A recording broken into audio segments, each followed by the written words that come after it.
what's happening tonight. Kind of tell me what this is. Well, tonight, this is actually our 4th annual Into the Light walk. We started out with a very small walk at a private school, and we moved it to a different venue that was more central. We're at the zoo.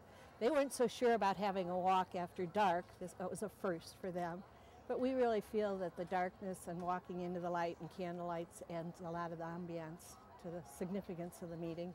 Now formed our own Suicide Prevention Education Alliance, and our whole mission is to try and help people understand what suicide is, what it isn't, what depression is, what it isn't, and help people learn the signs and symptoms so that they could recognize them. Try and break some of the stigma around any mental illness so that people who might feel that they need help would be willing to go get it. You know, I was really impressed with the faces of suicide. Aren't those quilts something? Tell me about why that's important. They're real people. I think we really feel like it only happens to, unusual people or people who are crazy. I hate that term, but I mean, we just don't recognize that it's people living with a lot of pain inside their head.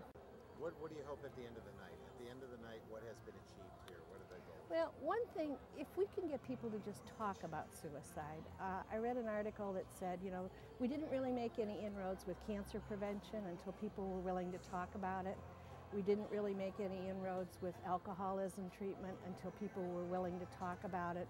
As long as it's the elephant in the living room and people are ashamed, they aren't going to go for help, and families are going to keep it as a family secret, and nobody wins in a situation like that.